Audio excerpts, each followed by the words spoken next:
செயல் ஒன்றுதான், ஆனால் விளைவுகள் வெவ்வேறு. பறவை கூட்டில் கல்லெறிந்தால்தான் பறவை ஓடிவிடும். தேன்கூட்டில் கல்லெறிந்தால் நீதான் ஓட வேண்டும். பெரும்பாலும் சண்டைகளுக்கான காரணங்களை விட சண்டையின் போது பேசிய வார்த்தைகளை அவர்களை மீண்டும் பேசவிடாமல் செய்துவிடுகிறது. பொய் பக்கம் பக்கமாகவும் உண்மை ஒரு வரியிலுமே சொல்லப்படுகிறது. பொய் தன்னை தக்க வைத்து கொள்ள போராடும். உண்மை என்றாவது புரியும் என ஓரமாய் இருந்து கொள்ளும். உன்னை நம்ப வைத்து ஏமாற்றியவரின் செயலை நினைத்து நீ வருந்தாதே. ஏமாற்றியவரின் வருங்காலம் முழுவதும் வருந்தும் காலமாகவே தான் இருக்கும். அதை நினைவில் வைத்து நிம்மதியாக இரு. கடந்து போறது தான் வாழ்க்கை. கஷ்டங்களையும் கவலைகளையும் அவமானங்களையும் தோல்விகளையும் தேவையில்லாத பழிகளையும் துரோகங்களையும் ஏமாற்றங்களையும் கேலி பேச்சுக்களையும் கடந்து போய்த்தான் வாழ வேண்டும். இதையெல்லாம் கடந்து போகாமல் ஒரு வாழ்க்கை வாழ முடியாது. மீண்டும் மீண்டும் நம் தோல்வி அடையும் போது நாம் நம்பும் நபர் நல்லவனா இல்லை துரோகியா என்பதை கூட சில ஏமாற்றங்களுக்கு பின்பு தான் புரிகிறது. உன் தாய் நீ தனியாக இருக்க 10 மாதம் கருவறையிலேயே பயிற்சி அளித்து விட்டாள். இங்கு உன்னை யார் விட்டு சென்றால் உனக்கு என்ன? தனிமையை விரும்பு. துரோகத்தின் வழியை என்ன என்று யோசித்து புலம்புவதை விட அதில் கிடைத்த பாடத்தை வைத்து மீள்வது நன்று. கூட்டத்தில் வலிமையாய் இருப்பது பெரிதல்ல, தனிமையில் வலிமையாய் இரு. வாழ்க்கையில் கற்றுக்கொள்ள வேண்டிய முக்கியமான பாடம், உனக்கான நேரம் வரும் வரை பிறர் தரும் வழியை பொறுத்துக்கொள். பக்குவம் என்பது வேறு எதுவும் இல்லை. கதறி அழ 1000 காரணம் இருக்கும்போது சிரிப்பை தேர்ந்தெடுப்பது தான். நம்மிடையே சொல்வதற்கு பதில்கள் நிறைய இருந்தும் புரிதல் இல்லாதவர்களிடம் மௌனத்தை பதில் அனுப்புவது சிறந்த பக்குவம். நாம் நம்பியவர்கள் செய்யும் துரோகம் தரும் வலியை விட நமது எதிரி கொடுக்கும் துன்பம் ஒன்றுமே இல்லை. நம்பிக்கை வைத்தவன் துரோகம் செய்து விட்டானே என்று புலம்பாதே. நீ வைத்த நம்பிக்கைத்தான் துரோகியை உனக்கு அடையாளம் காட்டியது. பாதை இலகுவானதா கடினமானதா என்று பார்க்காதே. செல்லும் பாதை சரியானதா என்று மட்டும் பார். போகும் இடத்தை அடைந்து விடலாம்.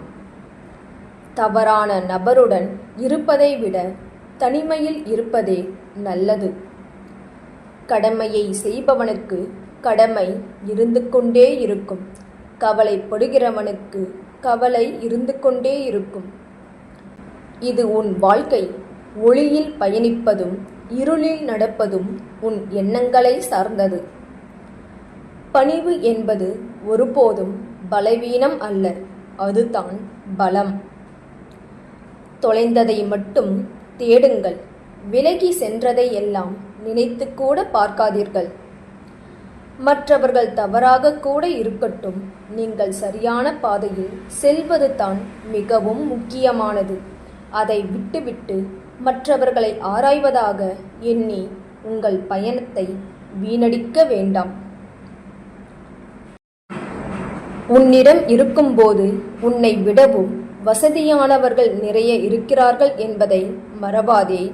இல்லாத போது உன்னை விடவும் வறுமையானவர்கள் பலர் இருப்பதையும் மறக்காதீர். தேவையில்லாத எதிர்பார்ப்புகளை நிறுத்த வேண்டும். ஆபத்தானவர்கள் என்பதை அறிந்தும் அவர்களை அருகில் வைத்து கொள்ள வேண்டாம். எதற்கும் தகுதியற்றவன் நான் என்று ஒருபோதும் நினைக்க வேண்டாம். எல்லாரையும் சந்தோஷப்படுத்த வேண்டும் என எண்ண வேண்டாம். எல்லோருக்கும் நல்லவனாக இருக்க முயற்சிக்க வேண்டாம். வாழ்வில் தவிர்க்க வேண்டியவைகள். யாரையும் எளிதில் நம்ப வேண்டாம்.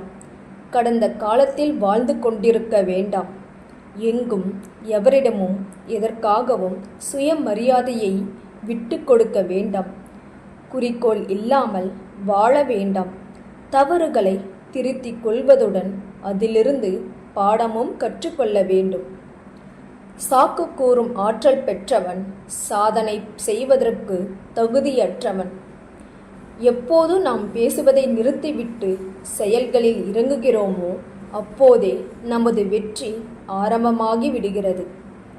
பழி சொல்ல தெரிந்த யாரும் உனக்கு வழி சொல்ல போவதில்லை. உன் வாழ்க்கை உன் கையில். நடந்து முடிந்த எதையும் ஒருபோதும் கவனிக்காதே. எதை செய்து முடிக்க வேண்டும் என்பதில் மட்டும் கவனமாக இரு. ஜெயித்து கொண்டே இரு. நீ வளரும் வரை அல்ல, உன்னை வெறுத்தவர்கள் உன்னை பார்த்து வியந்து வாழ்த்தும் வரை. பிடிக்காத விஷயத்தை கண்டு கொள்ளாமலும் வேண்டாத விஷயங்களில் கவனம் செலுத்தாமலும் தேவையற்ற கேள்விகளுக்கு பதில் சொல்லாமல் இருந்தால் நம் உடலும் மனமும் ஆரோக்கியமாக இருக்கும். பெரும்பாலும் புரிய வைப்பதற்காக போடப்படும் சண்டைகள் பிரிவில்தான் முடிகிறது. உள்ளத்தில் பார்வை ஊனமானால் அருகில் இருக்கும் உண்மையான அன்பு கூட தெரியாது. பயணத்தை அனுபவிக்க வேண்டுமானால் சுமைகளை குறைவாக எடுத்து செல்லுங்கள். வாழ்க்கையை அனுபவிக்க வேண்டுமானால் எதிர்பார்ப்புகளை குறையுங்கள்.